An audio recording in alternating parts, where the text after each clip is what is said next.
I welcome you to learn English. நம்ம எல்லாருக்குமே தெரிஞ்ச கதை, அதை நீங்கள் இங்கிலீஷில் சொல்ல போகிறீங்க. கொடுத்துருக்கிற தமிழ் வாக்கியத்தை பாருங்கள். கீழே இருக்கிற ஆப்ஷன்ஸ் பார்க்க வேணாம். பார்க்காம உங்களால் அந்த சென்டென்ஸை சொல்ல முடியுதா அப்படிங்கிறத டெஸ்ட் பண்ணி பாருங்கள். தென் கீழே இருக்கிற 3 ஆப்ஷன்ஸில் எந்த ஆப்ஷன் கரெக்டாக கன்வே ஆகுது, அந்த தமிழ் வாக்கியம் கன்வே ஆகுது அப்படிங்கிறத நீங்கள் கண்டுபிடிக்கணும். I welcome you to this channel சென்டாக்ஸ். Spoken English videos, English grammar explanation வீடியோஸ்லாம் அந்த சேனல் அப்லோட் பண்ணியிருக்கேன். ப்ராக்டிஸ் பண்ணிகிட்டே இருங்க, கண்டிப்பாக டெவலப்மெண்ட் இருக்கும். எல்லாருக்கும் தெரிஞ்ச நரி கதை தான். ஒரு திராட்சை தோட்டத்துக்குள்ளே பூந்துருது. திராட்சை கொத்தை பார்த்து அதை சாப்பிடணும்னு நினைக்குது. பட் அதுக்கு எட்டலை. அதனால் தாவி தாவி முயற்சிக்குது. கடைசியில் இந்த பழம் புளிக்கும் அப்படின்னு சொல்லிட்டு போயிடுது. இது நம்ம இங்கிலீஷில் சொல்ல போகிறோம். ஒரு நரி திராட்சை தோட்டத்திற்குள் நுழைந்தது. கீழே 3 ஆப்ஷன்ஸ் இருக்குது. அந்த 3 ஆப்ஷன்ஸை பார்க்குறதுக்கு முன்னாடி உங்களால் அந்த சென்டென்ஸை ஃப்ரேம் பண்ண முடியுதா அப்படிங்கிறத செக் பண்ணி பாருங்கள். தென் அந்த 3 ஆப்ஷன்ஸில் எது கரெக்ட் அப்படிங்கிறத கண்டுபிடிங்க. வீடியோ பாஸ் பண்ணிவிட்டு ஆன்சர் கண்டுபிடிங்க. ஆன்சர் ஃபியூ செகண்ட்ஸில் டிஸ்பிளே ஆகும்.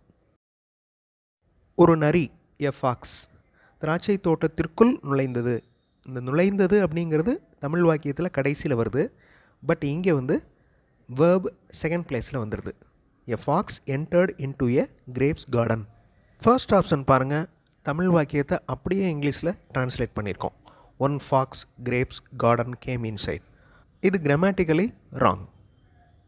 தமிழ் வாக்கியத்தை பார்த்த உடனே கீழே இருக்கிற ஆப்ஷன்ஸ் பார்க்காம இங்கிலீஷில் நீங்கள் சொல்ல முடியுதா அப்படிங்கிறத செக் பண்ணி பாருங்கள். தென் 3 ஆப்ஷன்ஸில் எந்த ஆப்ஷன் கரெக்டாக வரும் அப்படிங்கிறத கண்டுபிடிங்க. அந்த நரி ஒரு திராட்சை கொத்தை பார்த்தது. வீடியோ பாஸ் பண்ணிட்டு ஆன்சர் கண்டுபிடிங்க. ஆன்சர் ஃபியூ செகண்ட்ஸில் டிஸ்பிளே ஆகும். லாஸ்ட் ஆப்ஷனில் 2 சென்டென்சஸ் கொடுத்துருக்கேன். அந்த 2 சென்டென்சஸ் தான் correct. The fox sees grapes. பார்த்தது அப்படின்னு வந்திருக்கு. ஸோ சீஸ் அப்படிங்கிறது simple present tense. Group of grapes அப்படின்னு சொல்லக்கூடாது. Bunch of grapes or cluster அப்படின்னு சொல்லணும். அகெயின் ஆப்ஷன்ஸை பார்க்காம ஃபர்ஸ்ட் இங்கிலீஷில் சொல்கிறதுக்கு ட்ரை பண்ணுங்கள். கண்டிப்பாக உங்களால் முடியும். அதுக்கப்புறம் கீழே இருக்கிற 3 ஆப்ஷன்ஸை பார்த்து எந்த ஆப்ஷன் கரெக்டாக வருங்கிறத பாருங்கள். அந்த நிறைய அந்த திராட்சையை சாப்பிட ஆசைப்பட்டது. The fox liked to eat the grapes. The fox wanted to eat the grapes. First 2 options are correct. English model sentences பார்த்தும் இங்கிலீஷில் பேசுகிறதுக்கு எழுதுறதுக்கு ப்ராக்டிஸ் பண்ணலாம். இன்னொரு சேனல் சென்டாக்ஸ் ப்ளஸில் இங்கிலீஷ் மாடல் சென்டென்சஸ் இருக்கிற வீடியோஸ் அப்லோட் பண்ணியிருக்கேன். சேனல் வீடியோஸ் பாருங்கள், கண்டிப்பாக உங்களுக்கு யூஸ்ஃபுல்லாக இருக்கும். தமிழ் வாக்கியத்தை அப்படியே இங்கிலீஷில் சொல்ல ட்ரை பண்ணுங்கள். ஷியூராக உங்களால் முடியும். கீழே இருக்கிற 3 ஆப்ஷன்ஸில் எந்த ஆப்ஷன் கரெக்ட் அப்படிங்கிறத பாருங்கள். வீடியோ பாஸ் பண்ணிக்கோங்க. ஆன்சர் ஃபியூ செகண்ட்ஸில் டிஸ்பிளே ஆகும். ஃபர்ஸ்ட் ஆப்ஷன் பாருங்கள். Meaningless sentence. The grapes to catch the fox jumped. Last option பாருங்கள். The fox caught the grapes. அதாவது கிரேப்ஸை பிடிச்சிருச்சு அப்படின்னு இருக்கு. மிடில் இருக்கிற ஆப்ஷன் தான் correct. The fox jump to catch the grapes. ஆனால் அந்த நரியால் அந்த திராட்சையை பிடிக்க முடியவில்லை. இந்த சென்டென்ஸை இங்கிலீஷில் சொல்கிறதுக்கு ட்ரை பண்ணுங்கள். தென் கீழே இருக்கிற 3 ஆப்ஷன்ஸில் எந்த ஆப்ஷன் கரெக்டாக வரும் அப்படிங்கிறத பாருங்கள். வீடியோ பாஸ் பண்ணிக்கோங்க. ஆன்சர் ஃபியூ செகண்ட்ஸில் டிஸ்பிளே ஆகும். ஆனால் அந்த நரியால் அந்த திராட்சையை பிடிக்க முடியவில்லை. But the fox could not catch the grapes. The could அப்படிங்கிறது முடிந்தது அப்படிங்கிற அர்த்தத்தை கொடுக்குது. குட் நாட் அப்படின்னா முடியவில்லை அப்படிங்கிற அர்த்தத்தை கொடுக்கும். But the fox did not catch the grapes. இந்த ஆப்ஷனும் கரெக்ட் தான். பட் முடியவில்லை அப்படிங்கிற வார்த்தை ஃபர்ஸ்ட் ஆப்ஷனில் தான் இருக்குது.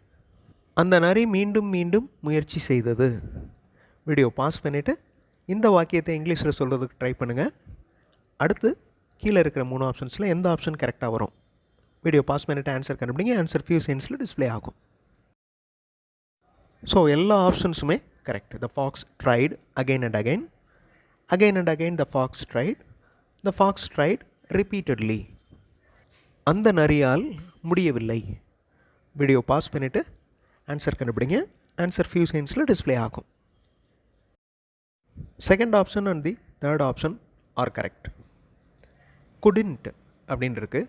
இது கான்ட்ராக்ஷன் ஃபார்ம். குட் நாட் அப்படிங்கிற வார்த்தைகளின் ஷார்ட் ஃபார்ம் தான் குடின்ட். முடியவில்லை அப்படின்னு அர்த்தம். கெனாட் அப்படிங்கிறது முடியவில்லை அப்படின்னு தான் அர்த்தம். பட் அது ப்ரெசன்ட் டென்ஸ். குடின்ட் அப்படிங்கிறது பாஸ்ட் டென்ஸ். அந்த நரி இந்த பழம் புளிக்கும் என்று தனக்குத்தானே சொல்லி கொண்டது. இங்கிலீஷில் சொல்கிறதுக்கு ட்ரை பண்ணுங்கள். ஒவ்வொரு வார்த்தையாக ட்ரான்ஸ்லேட் பண்ணி தென் சென்டென்ஸ் ஃபார்மேஷன் அதை அப்ளை பண்ணி, அதாவது சப்ஜெக்ட் வேர்ப் ஆப்ஜெக்ட் இந்த சென்டென்ஸ் பேட்டர்னில் சென்டென்ஸ் ஃப்ரேம் பண்ணுறதுக்கு ட்ரை பண்ணுங்கள். தென் கீழே இருக்கிற 3 ஆப்ஷன்ஸில் எந்த ஆப்ஷன் கரெக்டாக வரும் அப்படிங்கிறத கண்டுபிடிங்க. ஆன்சர் ஃபியூ செகண்ட்ஸில் டிஸ்ப்ளே ஆகும். அந்த நரி, த ஃபாக்ஸ், இந்த பழம் புளிக்கும் என்று தனக்குத்தானே சொல்லி கொண்டது. த ஃபாக்ஸ் டோல்டு, சொல்கிறது அப்படிங்கிறதுக்கு told. The fox told himself, தனக்குத்தானே, that these grapes taste sour. Sour அப்படின்னா புளிப்பு, SOUR. அடுத்த ஆப்ஷன் பாருங்கள், அதுவும் correct. The fox told himself that these grapes are sour. Okay, இவைகள் புளிப்பாக இருக்கின்றன. அந்த ஆர் அப்படிங்கிறது இருக்கின்றன அப்படிங்கிற அர்த்தத்தை கொடுக்குது. First option, the fox told this fruit is sour, இதுவும் ஓரளவு கரெக்டு தான். பட் எக்ஸாக்ட் கரெக்ட் அப்படின்னு பார்க்குறப்ப second option and third option. அந்த நரி அந்த திராட்சை தோட்டத்தை விட்டு வெளியே சென்றது. The fox went outside from the grapes garden. The fox came outside from the grapes garden. The fox came out from the grapes garden. Video pause பண்ணிவிட்டு first இங்கிலீஷில் சென்டென்ஸ் ஃப்ரேம் பண்ணுறதுக்கு ட்ரை பண்ணுங்கள் அந்த தமிழ் வாக்கியத்துக்கு. தென் கீழே இருக்கிற 3 ஆப்ஷன்ஸில் எந்த ஆப்ஷன் கரெக்டாக வரும்னு பாருங்கள். 3 ஆப்ஷன்ஸுமே கரெக்ட். ஒவ்வொரு வார்த்தையாக நீங்கள் ட்ரான்ஸ்லேட் பண்ணுறப்ப வார்த்தைகளை தேடுவீங்க. அது ஒரு ப்ராக்டிஸ். அதுக்கு டிக்ஷனரி, தெசாரஸ் யூஸ் பண்ணலாம். அதுக்கப்புறம் அந்த வார்த்தைகளை சரியான ஆர்டரில் சென்டென்ஸாக ஃப்ரேம் பண்ணணும். That is very important. அதுக்கு subject, verb, object, complement, adjunct, அதாவது SVO பேட்டர்ன் அப்படின்னு சொல்லுவோம்ல, அந்த கிராமரை நல்லா தெரிஞ்சு வச்சுக்கணும். எதனால் தமிழ் வாக்கியமோ இங்கிலீஷ் வாக்கியமோ ஒரே மாதிரி ஸ்ட்ரக்சரில் வரமாட்டேங்குது? பிகாஸ் தமிழ் வாக்கியத்தோட ஸ்ட்ரக்சர் வேறு, இங்கிலீஷ் வாக்கியத்தின் ஸ்ட்ரக்சர் வேறு. தமிழ் வாக்கியத்தில் வேர்ப், அதாவது வேலையை குறிக்கும் வார்த்தை ஒரு வாக்கியத்தில் கடைசி வரும். இங்கிலீஷில் செகண்ட் பிளேஸில் வரும் மேக்ஸிமம். அதனால் சென்டென்ஸ் ஃபார்மேஷனில் கொஞ்சம் லேகிங் இருக்கும்.